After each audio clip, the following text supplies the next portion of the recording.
Amenazando ahorita al mundo en el siglo XXI. Rusia se levanta en el siglo XXI, en el cual actualmente estamos viviendo, con la amenaza de volver otra vez a levantar el antiguo imperio de la Unión de Repúblicas Socialistas Soviéticas.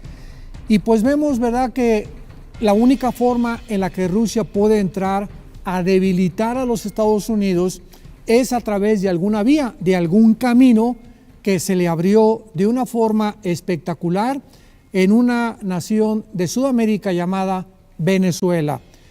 Es increíble que en la Biblia, en el capítulo 38 del libro de la profecía de Ezequiel, se haya profetizado hace 2700 años de que Rusia se iba a alinear con Irán, con Turquía y con algunas naciones del norte de África para invadir Israel.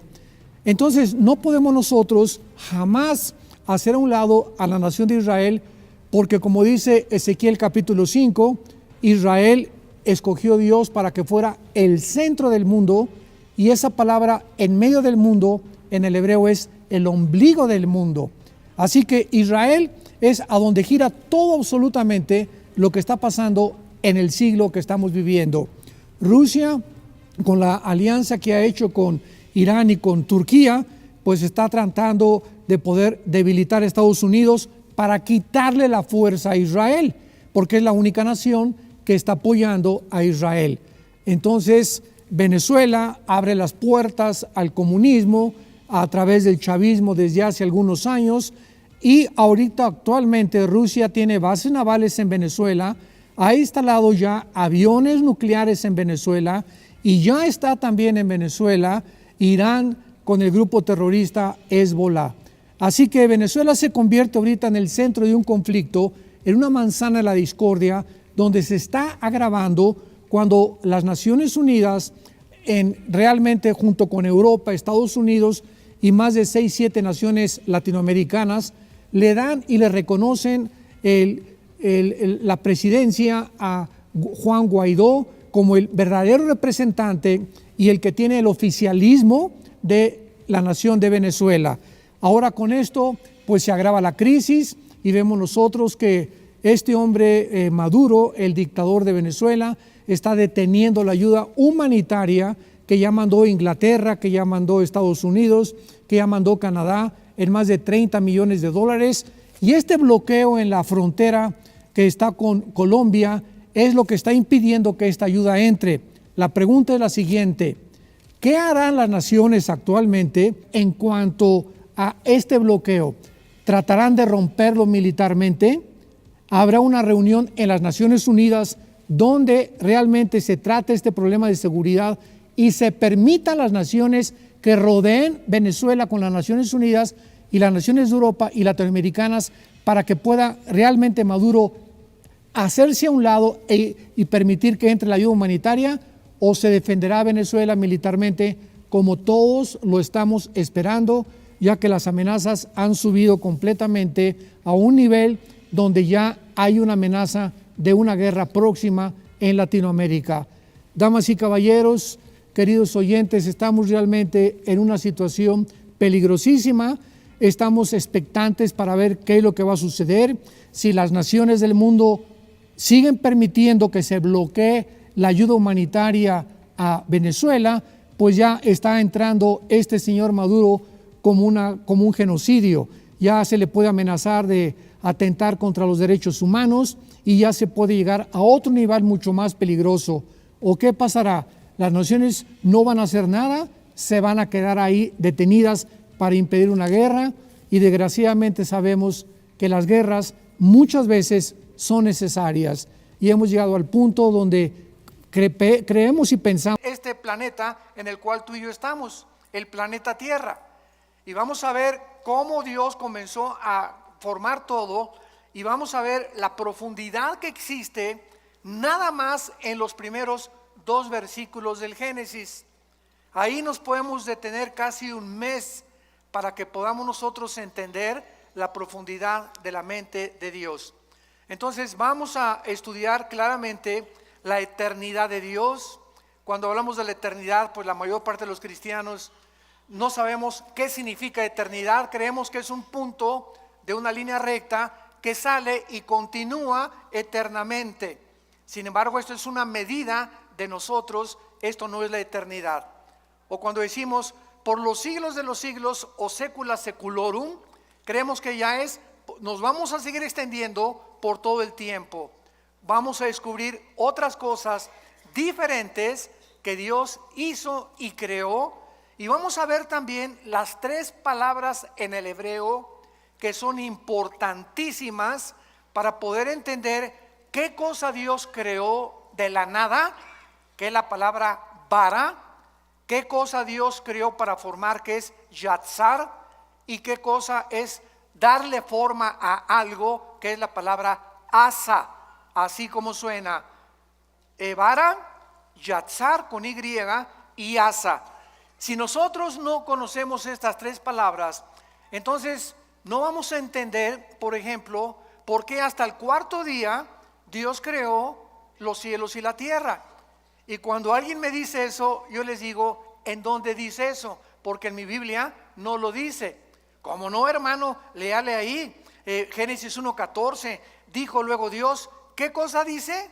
No dice Dios creó, dijo luego Dios, haya lumbreras. Y esta palabra haya es la misma palabra hebrea, haya, que significa hacer o que se ponga algo en movimiento. Entonces el sol y la luna ya existían.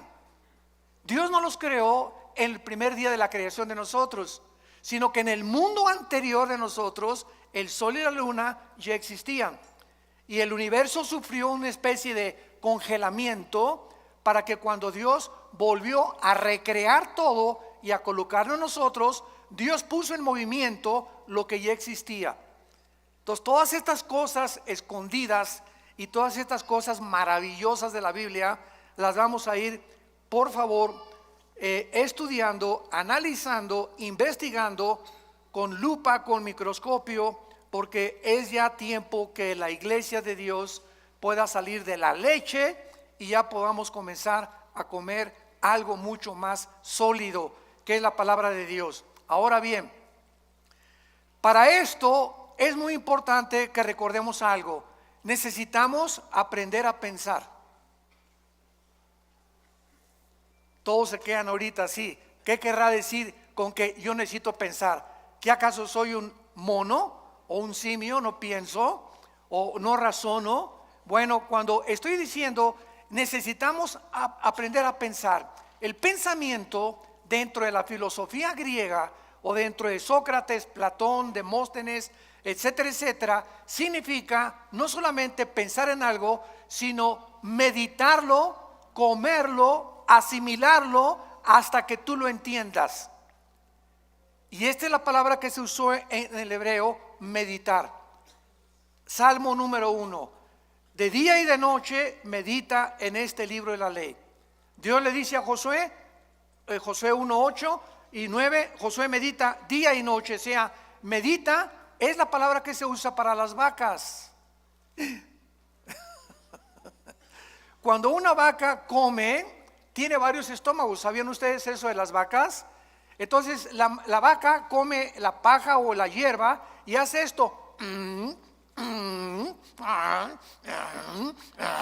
Y le da, y le da, y le da, y le da, y después de 10 o 15 veces la pasa a los intestinos. Eso es la palabra meditar. De tal manera amó Dios al mundo que dio a su Hijo, de tal manera, y comienzas, de tal manera, ¿de qué manera, Señor? Y ahí hay una pregunta. Amó Dios al mundo, ¿nos amaste? ¿Qué significa el mundo? ¿Las personas o el planeta Tierra? Que dio a su Hijo unigénito. ¿Qué significa que nos diste a tu Hijo? Y te vas analizando cada frase, la vas asimilando, vas pensando en ella, y de repente, eureka, como decían los griegos, lo entiendes y comienzas a descubrir la iluminación que necesitamos de la palabra de Dios, que nos la da el Espíritu Santo. Entonces ya adquiere la Biblia vida a tu espíritu, porque has aprendido a leerla. Y no basta leerla, hay que estudiarla, hay que meditarla, pensar en ella y hay que memorizarla. Yo no les pido a nadie que levante su mano en esta mañana, pero ¿cuántos de ustedes memorizan 2 o 4 versículos diarios? Si yo te paso al frente, de perdidas, ¿puedes decir de memoria el Salmo 23? ¿Ya de perdida? ¿O podrías decir de memoria el Salmo 90? ¿O nada más Juan 3:16? Estoy hablándoles muy en serio, O sea, si el cristiano no memoriza la Biblia, no vas a poder expandir tus pensamientos ni tu comprensión de la voluntad de Dios. Tenemos que memorizarla todos los días. Ponte en un papelito, Filipenses 1:6, estando persuadido que el que comenzó la obra la perfeccionará hasta el día de Cristo. Lo pones ahí en tu espejo, lo pones en tu carro, en lugar de venir con el celular ahí, lo pones en tu oficina, lo pones en tu computadora y estás pensando y repitiéndolo en la noche. Mi amor, por favor, pídeme que te repita tus versículos, y le estás dando y dando. Hermano, es que a mí no se me queda nada, porque nunca piensas. Yo no tengo memoria porque no la has practicado. Pero si no estás en un psiquiátrico, tienes memoria. Si no estás mal de la cabeza, tienes memoria. Y no se te quedan las cosas porque nunca lo has practicado. Es como un músculo la memoria. Tenemos que estar ejercitando y vas a descubrir que podemos llegar a memorizar capítulos enteros, salmos enteros de la Biblia. Entonces todo esto es lo que se llama, y lo que le dice Pablo a Timoteo en su segunda carta: esfuérzate en la gracia de Jesús. Necesitamos poner más de nosotros para poder comprender más la mente de Dios. Hace muchos años, en Job capítulo 38, versículo 4, Dios le hizo esta pregunta a Job. Ahora bien, si a la iglesia ni la Biblia traes, pues ya no queda más cosa, ¿verdad?, más que llorar. Porque ya venía a la iglesia sin la Biblia, pues ya entonces ya no hay manera de poder explicar nada. Job 38:4. Dios le hizo esta pregunta a Job hace muchos años. ¿Dónde estabas tú cuando yo fundaba la tierra? Házmelo saber si tienes inteligencia. En otras palabras, esta pregunta nadie la ha podido contestar. En el afán de poder nosotros, los seres humanos, tratar de descubrir el origen del universo, o cómo el hombre fue puesto por primera vez, qué fue primero, el hombre o la mujer, fue realmente una primer pareja la que comenzó en el planeta Tierra. Y además, ¿hacia dónde se dirige el universo y nuestra vida? En este afán de descubrir las cosas, ¿qué hemos hecho? Muy bien, hemos utilizado 2 medios. La ciencia, la palabra ciencia significa conocimiento humano, cuando es la ciencia secular. Entonces, a través de la ciencia, los científicos han inventado, han hipotetizado, han especulado, han filosofado, tratando de cómo comenzó todo, e inventaron una teoría. Por eso se llama teoría. ¿Cuál es esta teoría? Se le llama el Big Bang, o la gran explosión. El universo, dicen los científicos, que no tiene nada de ciencia en esto, porque no es científico, porque para que sea científico tiene que ser demostrado. Entonces, como no se puede demostrar por medios naturales ni en un tubo de ensayo cómo comenzó el universo, los científicos dicen que fue una explosión, y que de esa explosión se formaron los planetas, etcétera, etcétera. Pero sin embargo, en el siglo XX, cuando comenzaron a profundizar en la primera y la segunda ley de la termodinámica, ¿qué dice la primera y la segunda ley de la termodinámica en la física? Que nada se crea ni se destruye, y que todo está sufriendo un deterioro, una descomposición, todo se echa a perder. El carro le tienes que cambiar el aceite, tenemos que pintar los edificios, yo tengo que estar tomando vitaminas, haciendo ejercicio, nuestro cuerpo celularmente se está muriendo. el universo entero está sufriendo un desgaste. El Sol pierde millones de toneladas masa cada segundo. Las galaxias se están cada vez expandiendo y alejándose más y más y más unas de otras. Esto es lo que establece inexorablemente la primera y la segunda ley de la termodinámica. Muy bien, estas leyes están declarando que es imposible que el universo haya comenzado con una explosión. ¿Por qué? Porque al decir que el universo comenzó con una explosión y de la explosión surgió la materia, el tiempo y el espacio, estamos contradiciendo las mismas leyes de la física. Señores físicos y astrofísicos que nos acompañan y que nos escuchan a través de las redes sociales, ¿cómo puedes tú ser físico y astrofísico y contradecir, enseñarles a tus alumnos, venimos de una explosión y venimos de la nada, todo fue un accidente, y contradecir las leyes que te han enseñado que son la base de la misma física? Entonces, nada se crea del desorden al orden. Todo es al contrario. Si yo tengo una enciclopedia y recorto en pedacitos todas las hojas de la enciclopedia y las pongo debajo de un ventilador, ¿cuántos millones de años tomaría para que se pusieran de la A a la Z en orden? Yo les contesto, 10 a la 12ª potencia. Infinito, nunca se haría tal cosa. ¿Cuánto tardaría para poner a 3 changos en un piano para que sacaran la 9ª sinfonía de Beethoven? Nunca jamás podría ser eso, una certeza se podría alcanzar, nunca jamás. Entonces es imposible, y al mismo tiempo, si llegamos a la conclusión, todo surgió de una explosión. Muy bien, maestro, le voy a seguir la corriente a lo que usted me está enseñando. Usted me enseña que la materia surgió de la nada. Ahora, ¿la nada produce algo? La nada no produce nada. Y si comenzó con una explosión, ¿quién la produjo la explosión? Tuvo que haber un acelerador que haya producido eso, pero si no había nada antes de la explosión, ¿qué la produjo?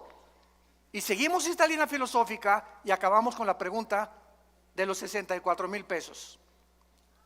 ¿Y el pensamiento quién lo produjo? Virgen de María y José. ¿La materia produce el pensamiento? La materia produce pensamiento. Un pedazo de roca, un pedazo de materia produce el pensamiento y la conciencia humana. Entonces se dan cuenta que estamos pensando. Es a lo que me refería. Cuando comenzamos a aprender a pensar y a seguir la lógica elemental, que es la línea que se tiene que usar para poder llegar a una verdad, necesitamos aprender a pensar y no aceptar simplemente, pues venimos de chita, el universo fue hecho de una explosión, y en las universidades y en los museos se sigue enseñando esto y la gente nunca se para a pensar si es verdad lo que te enseñaron. Otro ejemplo, todos nosotros venimos de la religión popular, de aquí en México. Mis padres, ¿verdad?, eran sumamente religiosos. Mi hermano Alejandro y yo, que él me guió a Cristo a mí hace 43 años, éramos así de misa de las 6 de la mañana, muy religiosos. Y mi padre era una persona bastante culta, ¿verdad?, era ingeniero civil y era una persona que le gustaba mucho la filosofía también. Y un día me dijo esto: Armando, me voy a poner a pensar algo. ¿Es posible que nosotros los oremos y nos inclinemos ante las estatuas? Una vez me dijo papá, inclinarse ante una estatua, oye, hey, ¿me oyes? No, no oye. ¿Ve? Tampoco ve. ¿Se mueve? Tampoco. ¿Ante quién estoy adorando? Y me puse a pensar, porque mi papá me puso esa pregunta, diciéndome que realmente él no creía tampoco en lo que la religión le había enseñado.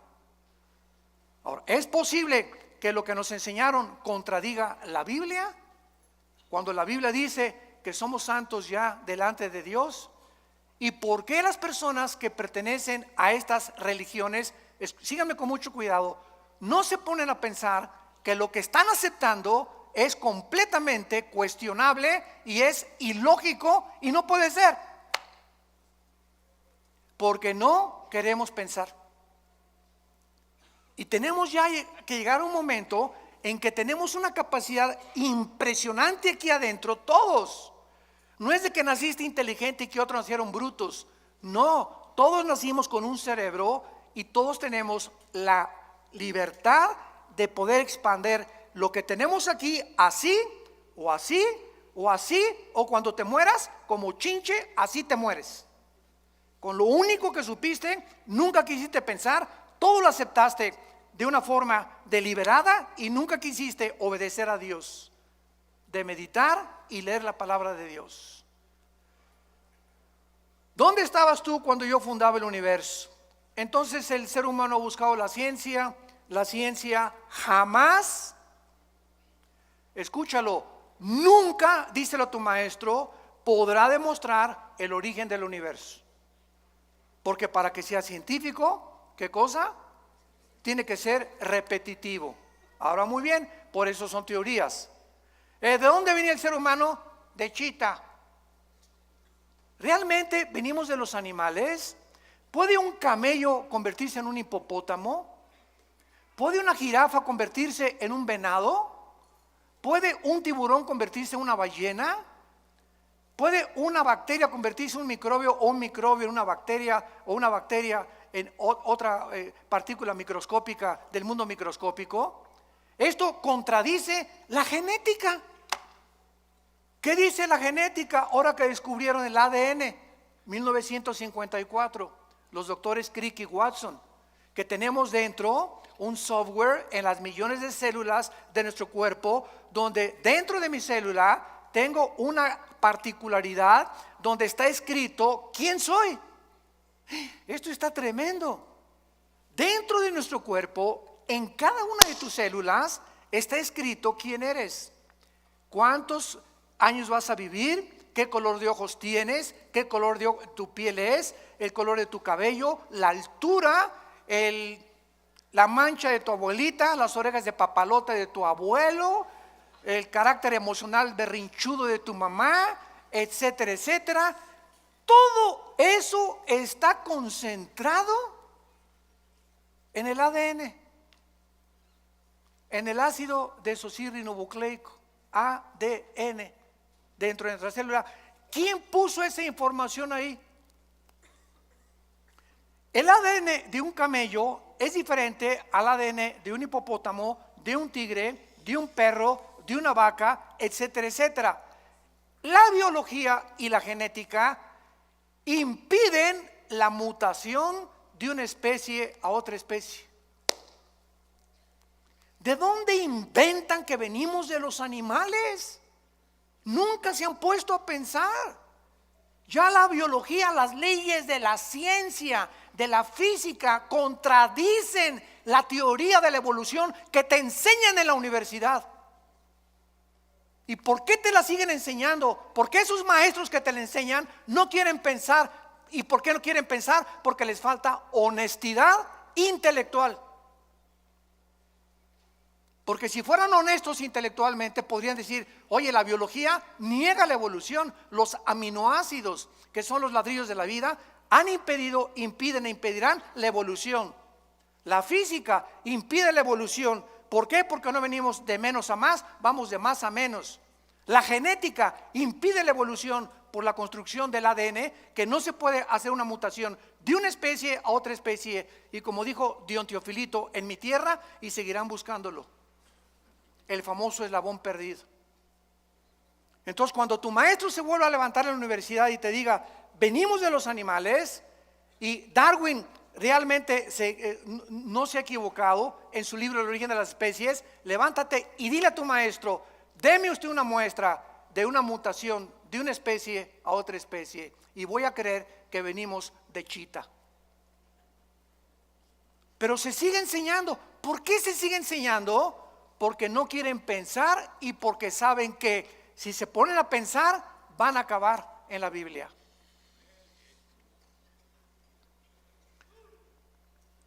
De todas las teorías que existen en el mundo, no hay más que lo que nos han enseñado en la escuela, que venimos de una evolución accidental, fortuita, que venimos de los animales, y la otra explicación de dónde venimos está en la Biblia. No está en el Corán, ni en los Vedas, ni en el Tripitaka de los Budas, ni Mahatma Gandhi, ni de Confucio, en ningún otro libro sagrado, ningún otro libro de los billones de literatura que existen nos dicen de dónde venimos y quiénes somos más que la Biblia. Ahora, ¿de veras dice eso la Biblia? Es lo que vamos a ver. Y no solamente lo dice, sino que lo comprueba. Y conforme el mundo pasa y la ciencia evoluciona, la ciencia dice y la Biblia tenía razón. Durante siglos se preguntó por qué José no se metía con María para que naciera Jesús. Se aceptó y la iglesia romana dijo: es un dogma de fe. Tienes que creer que Jesús no se metió con María porque es un dogma de fe, sin dar ninguna explicación. Sin embargo, en 1954, lo compartimos en el desayuno ayer, se descubre el ADN y se descubre que el ser humano está dividido en dos: hombres y mujeres, macho camacho y las reinas de la casa. Más nos vale. Ok, ¿qué determina que tú hayas nacido hombre? ¿Y qué determina que tú hayas nacido mujer? ¿Sabes qué determina que seamos los hombres y que tú hayas nacido mujer? Nuestros cromosomas. Los cromosomas de la mujer son XX. El hombre tiene XY. El cromosoma Y no lo tiene la mujer, lo tiene el varón. En otras palabras, cuando mi papá se juntó con mi mamá, el cromosoma Y de mi papá ovuló el cromosoma X de mi mamá y nací macho camacho. Y si tú eres mujer, cuando tu papá tuvo relaciones con tu mamá, el cromosoma X del varón ovuló el cromosoma X de tu mamá y naciste mujer.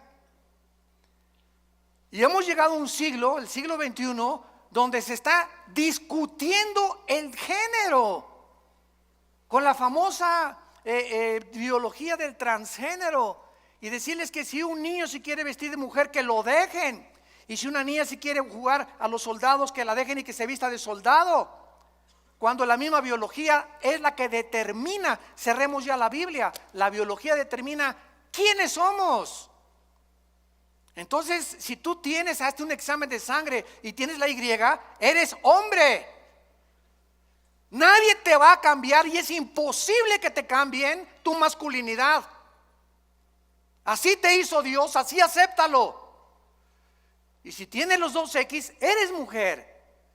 Y nadie se atreva a cambiar tu feminidad con la cual Dios te creó como mujer. Hemos llegado a un grado de dioses, de decir: cambiemos a este hombre en mujer y esta mujer en hombre. Y llegar al grado que es el síntoma más grande de descomposición social, de poder llegar hasta el matrimonio, hombres con hombres, mujeres con mujeres, y destruir el patrón de la familia que tiene su origen en la Biblia, y creer que ahora la familia es hombre, con niños, mujer y mujer con niños. Y la Biblia dice que la familia es un hombre con una mujer que fue la que parió a mis hijos, y esa es mi familia delante de Dios. ¿A qué grado hemos llegado por no pensar? Lo aceptamos todo y se está convirtiendo en normal. Ya se está aceptando como algo normal. Ya están en las bodas de hombres con hombres. Ay, mijito, que se casó con Pepe y Pepe con Carlitos. Que sean felices. ¿Cuál felices? Es una mentira. El 63% de las personas que se han querido cambiar el sexo en el transgénero, lo dicen los psiquiatras, se han suicidado. Cuando una persona pierde su identidad, lucha con demonios que tratan de robarte tu identidad y confundirte, y vienen las depresiones, vienen las luchas angustiosas de las emociones y los sentimientos, porque el diablo te está atormentando. Tienes que ser libre en el nombre de Jesús. y aceptar como Dios te hizo. Nadie aplaude, pero que Dios los bendiga. A la palabra de Dios. Muy bien. Y por otro lado, en su afán de descubrir el origen de las cosas y del universo y nosotros, se ha recurrido a la ciencia y a la brujería, al ocultismo, a las limpias, a tratar de penetrar en el mundo del más allá con espíritus, con contacto con los muertos, con contacto con los espíritus, porque no sabemos quiénes somos, ni a dónde se van los muertos, ni qué nos da la energía, ni qué nos da el poder. El hombre ha caído en la brujería desde los tiempos de Babilonia, en la Torre de Babel. La Biblia dice que la brujería, la astrología, la magia tuvieron su origen en Babilonia, que es la ciudad más nombrada después de Jerusalén en la Biblia. Comienza la Biblia en Génesis 10 con Babilonia y termina en Apocalipsis 17 y 18 con Babilonia otra vez, porque significa confusión.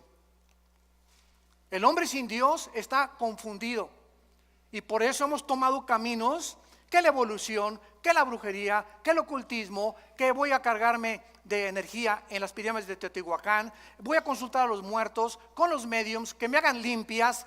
Todas estas cosas son el fruto de la ignorancia de la Biblia. Jesús dijo: yo soy la luz, y bajó del mundo hace 2000 años para alumbrar nuestros ojos. Vivimos en un mundo oscuro, santos de Dios, damas y caballeros, un mundo perdido, cada quien trae su rollo, cada quien por su camino. Ya los gobiernos no saben cuál gobierno, cuál ideología es la buena. Los economistas están perdidos, las religiones están perdidas, la filosofía está perdida. Ya no hay forma de relativismo, humanismo, hedonismo, etcétera, etcétera. El mundo sigue así, ¿por qué? Porque estamos en tinieblas. Y Jesús hace 2000 años vino a sacarnos de las tinieblas. Y te ofrecen esta mañana, y ustedes que nos escuchan, salir de esa oscuridad, que las vendas se te caigan, recobrar tu verdadera identidad y ser feliz con una vida en abundancia, que es la vida que Cristo nos vino a dar. Muy bien.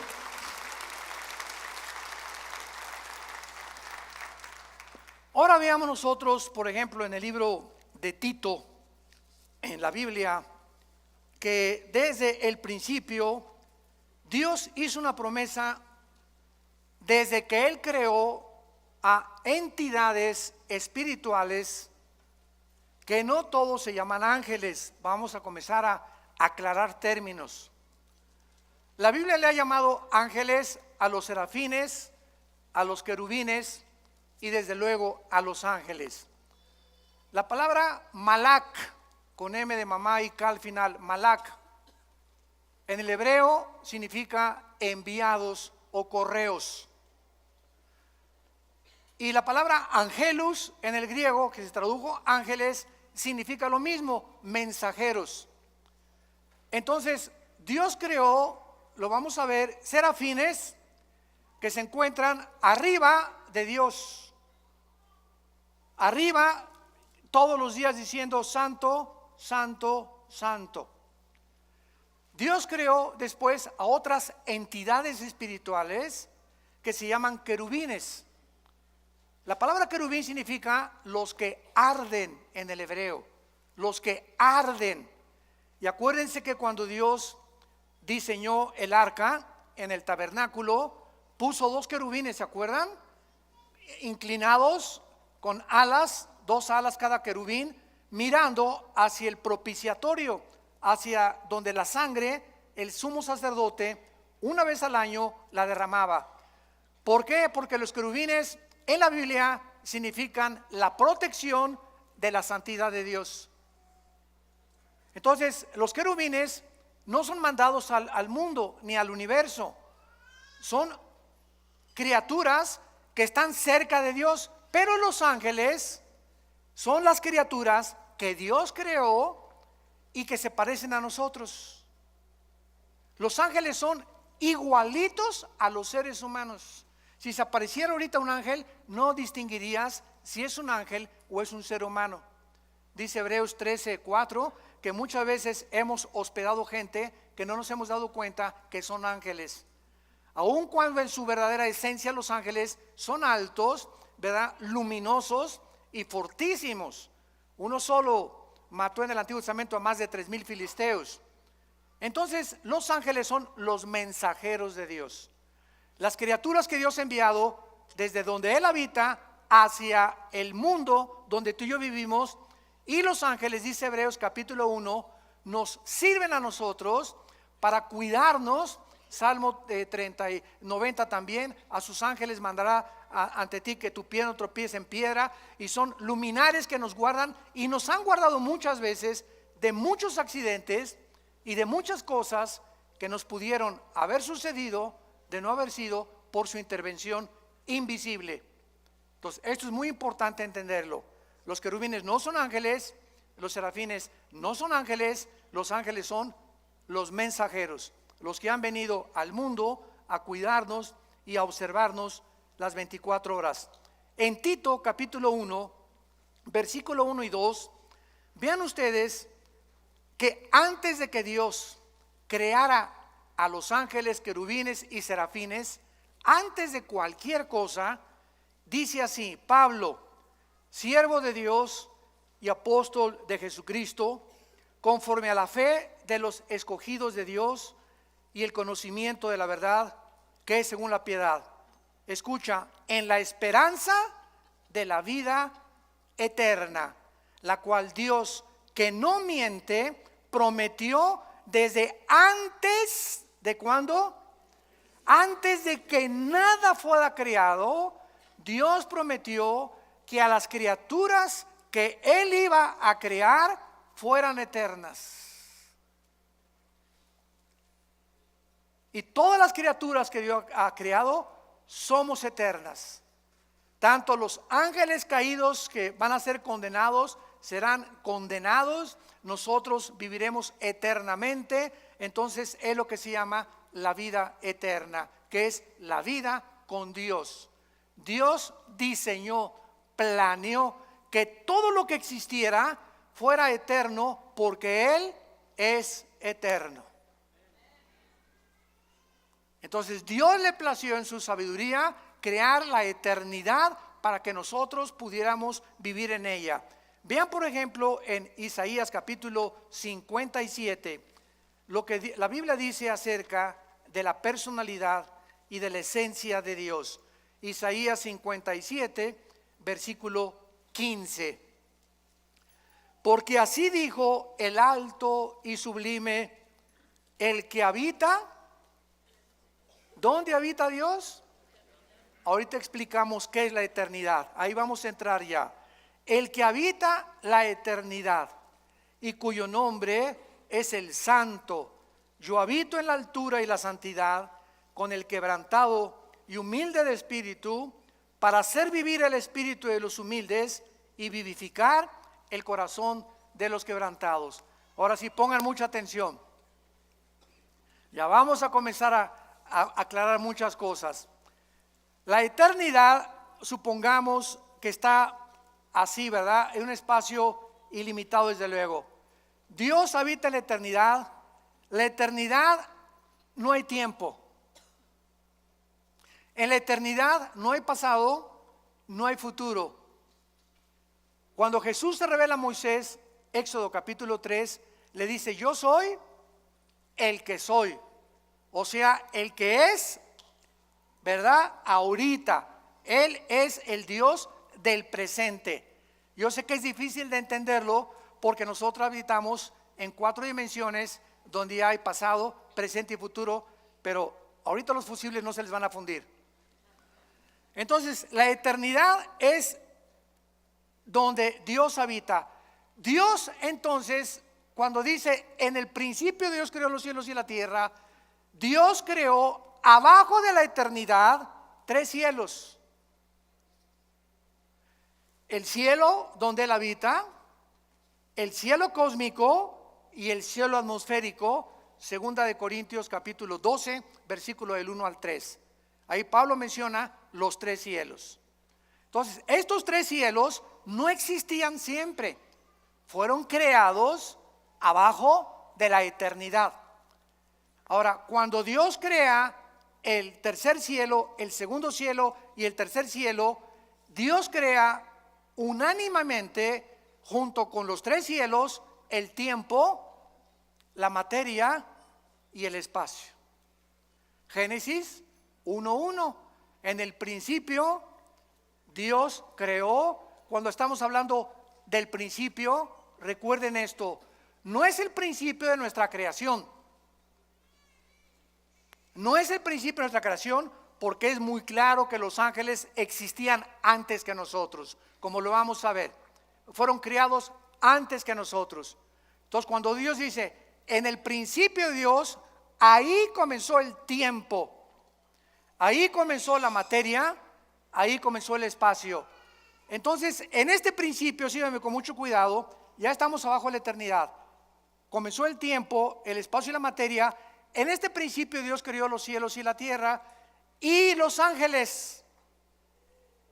Y cuando Jesús dice, en el principio era el verbo era con Dios y el verbo era Dios. Y primera de Juan 1 dice, lo que era desde el principio, lo que nuestras manos palparon y vieron tocante al verbo de vida, porque la vida fue manifestada. Juan 3 veces te repite que este principio fue antes de nosotros. No es cuando nosotros fuimos creados.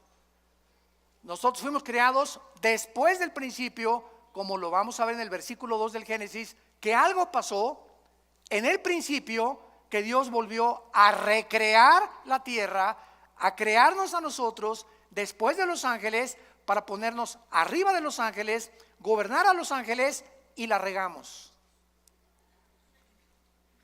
Y Satanás, Lucifer, volvió otra vez a ocupar el planeta Tierra y el universo, hasta que vino Jesús, le quitó el poder a Dios, Jesús a Lucifer, y el poder que tenía Lucifer nos los dio a nosotros los cristianos.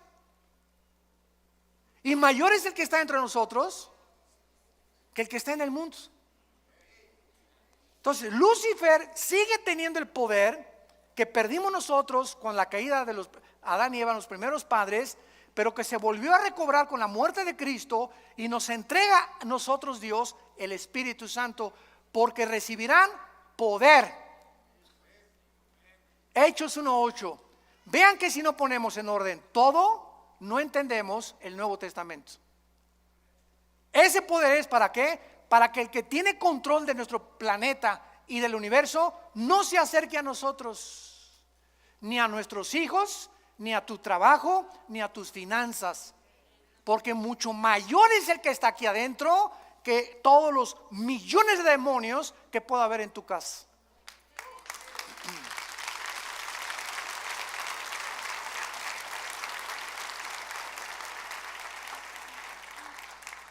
Ya, por favor, no digan, pastor, ¿puede venir a mi casa a echar el chamuco fuera?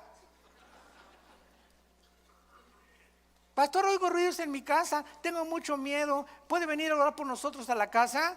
¿Qué no sabes que tú tienes el mismo poder? ¿Pero por qué no lo sabes? Por la ignorancia de la Biblia.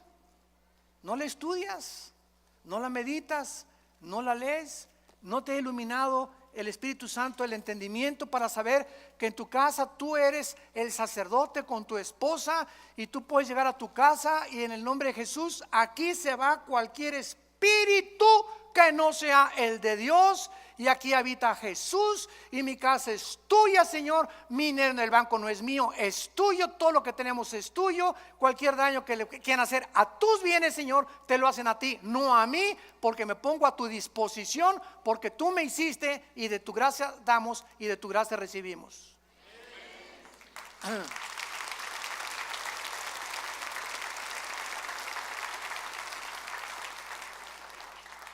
Dios pues diseña que nosotros entremos a la eternidad. Entonces, cuando Jesús dice en Juan 17:3, esta es la vida eterna, Él define la eternidad. ¿Qué es la vida eterna? Jesús nos lo explicó: conocer a Dios. Esta es la vida eterna, que te conozcan. Dice que te convertiste. ¿Cuánto has conocido de Dios? ¿Cuánto sabes de su poder? ¿Cuánto sabes del propósito que tiene para tu vida? ¿Por qué vives con estrés todavía, con angustias, con desconfianza, con incredulidad? Ay, subió el peso y cayó el petróleo, hermano, ¿qué voy a hacer?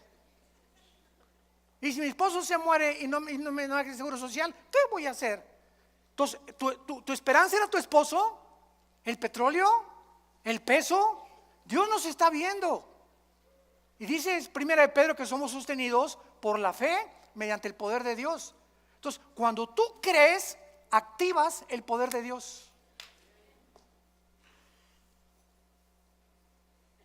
En el momento que dices, Señor, gracias porque no dependo del dinero ni de mi esposo, ni del diputado, ni de mi amigo, ni del próximo gobierno, ni tampoco mi felicidad depende de si mi esposo me hace feliz, o mi esposa me hace feliz, o mis hijos me felices. Todo depende de ti, de mi relación contigo. Cuando Dios ve esa confianza, te llena de su poder. Y tienes la capacidad de volverte más que vencedor. Porque sin fe es imposible agradar a Dios. ¿Me están siguiendo? Estamos pensando. Muy bien. Dice en Primera de Juan capítulo 2, y explicando también la eternidad, porque es importantísimo antes de pasar y profundizar más. Primera de Juan 2:25, y esta es la promesa que Él nos dio otra vez, la vida eterna. Cuando yo oigo que hay cristianos que dicen que la salvación se pierde, les digo, ¿ya pensaron lo que están diciendo? Es que hay 5 pasajes en el Nuevo Testamento que parece que se pierde la vida eterna. Parece contra 200 que te dicen que no se pierden. Y de esos pasajes que parece que se pierde la vida o que se pierde la salvación, son completamente mal interpretados. Lo han sacado fuera de contexto porque no los han estudiado a la luz de las demás partes de la Biblia. ¿Qué es la vida eterna o vida temporal? ¿Cuál es la diferencia? ¿No sabes cuál es la temporalidad? He venido para darles vida temporal. ¿Eso dice la Biblia? No, ¿verdad? Nos viene a dar vida eterna. O sea, cuando un cristiano recibe al Espíritu Santo, en ese momento, dice Efesios capítulo 2, en ese momento entramos a la eternidad. Ya somos eternos. Por eso no vamos a morir espiritualmente jamás ya. Vamos a morir físicamente, nos van a enterrar, pero vamos a seguir viviendo. Tu pariente que se murió la semana pasada, no digas que se murió, pasó a mejor vida. Él sigue viviendo, seguimos viviendo. Esta es la esperanza que Dios nos ha traído, que esta vida no lo es todo. Vamos a seguir viviendo. Y tú lo tienes que creer. Y cuando tú lo crees, no hay nada que te pueda detener, porque para nosotros es ganancia la muerte. Entonces, esta eternidad entra a nuestra vida cuando recibimos a Cristo como nuestro Señor y Salvador. Ya estamos sentados, dice Efesios 2, con Cristo. Ya somos más que vencedores, Efesios 1:3. Ya hemos sido bendecidos con toda bendición espiritual. ¿Qué significa esto? Que ya no le puedo decir a una persona, Dios te bendiga. No hay ninguna parte del Nuevo Testamento donde diga, Dios te bendiga. Porque dice la Biblia en Efesios 1:3 que ya hemos sido bendecidos. Entonces yo le digo, que la gracia y la paz sea contigo. Lean todas las cartas de los apóstoles y jamás dicen que Dios los bendiga. ¿Por qué? Porque ya estamos bendecidos. En otras palabras, ¿tú crees que por decirme Dios me bendiga me va a bendecir? No, ¿verdad? Me va a bendecir si yo ando camino con Él, no porque tú me lo digas. Y menos una persona que no es cristiana, Dios te bendiga. Mentiras, nunca lo va a bendecir. Al contrario, mientras él no reciba a Cristo, su vida irá de maldición en maldición, de botella en botella, de droga en droga, de cine en cine, de teatro en teatro, buscando siempre y sin encontrar. Las bendiciones entran a nuestra vida cuando aceptamos a Cristo como nuestro Salvador. ¿Se dan cuenta cómo tenemos que ubicarnos en tantas cosas en la cristiandad? Y entender qué es lo que realmente Dios quiere decirnos a nosotros. Dice en 1 Juan capítulo 5, versículo 10, el que cree en el Hijo de Dios tiene el testimonio en sí mismo. El que no cree a Dios le ha hecho mentiroso porque no ha creído en el testimonio que Dios ha dado acerca de su Hijo. Y este es el testimonio que Dios nos ha dado vida temporal. Eso dice vida eterna, para siempre. Nadie jamás nos las puede quitar. Nadie nos puede separar, ni pobreza, ni desnudez, ni demonios, ni ángeles, ni nada. ¿Y qué pasa si me quiero yo alejar de Dios? De la oreja te trae de regreso. Lee el capítulo entero de Hebreos capítulo 12. Dios al que ama y se le brincan las trancas, a esos chivitos que se le brincan las trancas, va y les rompe la pata para que regresen heridos al rebaño. Pero es preferible, dijo Cristo, que pierdas el brazo y pierdas las piernas y te quedes ciego o tengas una enfermedad, a que entres entero al infierno. Somos propiedad de Dios. Nadie nos puede arrebatar la vida eterna. Nadie.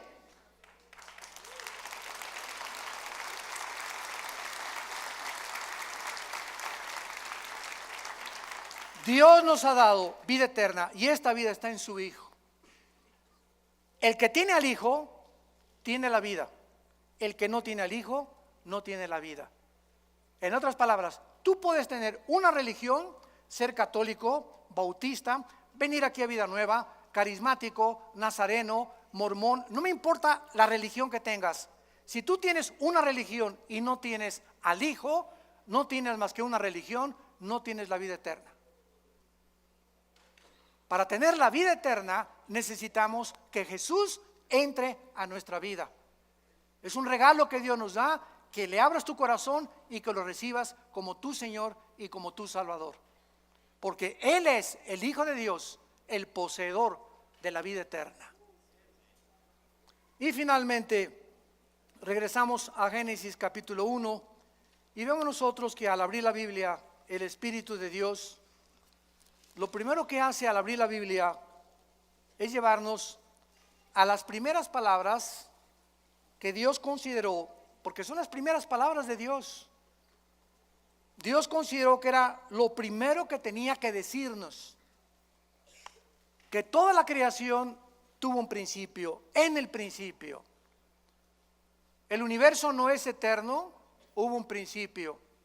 La ciencia, gracias a Dios, el siglo XX lo reconoció por la segunda ley de la termodinámica, que es imposible que el universo haya sido eterno. Tiene que haber tenido un principio, como la Biblia lo establece y como las leyes de la física lo confirman también. Ahora bien, si el universo tuvo un principio y nosotros de ese principio nos alejamos cuando pecamos contra Dios, cuando tú recibes a Jesucristo, tu vida comienza a tener un principio. Comienzas otra vez a caminar con Dios. ¿Ya naciste de nuevo? ¿Ya tienes a Jesucristo como tu Señor y Salvador? Porque en el momento que tú lo haces, en el principio de mi vida, fue hace 43 años, mi vida antes de que yo fuera cristiano era un desastre. Pero cuando comencé con Cristo, comencé a caminar con Dios. Y a partir de ese momento, todas las bendiciones de Dios, el plan de Dios, la eternidad, lo comencé a comprender. Las vendas se nos caen de los ojos y comenzamos a ver la luz de Jesús. Ustedes son la luz, dijo Jesús, Mateo 5. Así alumbre vuestra luz delante de los hombres. Dios te quiere salvar para que vayas con tu familia que está en la oscuridad, en el paganismo, en la idolatría, en las religiones. Feeling right, hop in my shoes, run into the day, sparkles in the air, come and play. Laughing and dancing, around we go, hearts are like fireflies aglow. Singing our song under the blue sky, holding hands high, you and I. This is my happy dream, like a sweet melody. We're flying so free. This is my happy dream, forever you and me, singing it in harmony. Smiles all around, everywhere we see. Jump in the puddles, joy is our key. Rainbow above, colors so bright. We shine in the day and into the night. Friends Angels on my side, can't stop this fun. Sharing our secrets till the day is done. Sunsets and starry nights we chase, living our lives in this bright place. In this wonder world we made, every moment never fades. Holding tight to what we share, in our dreams without a care. Is my happy dream, like this sweet melody. We're flying so free.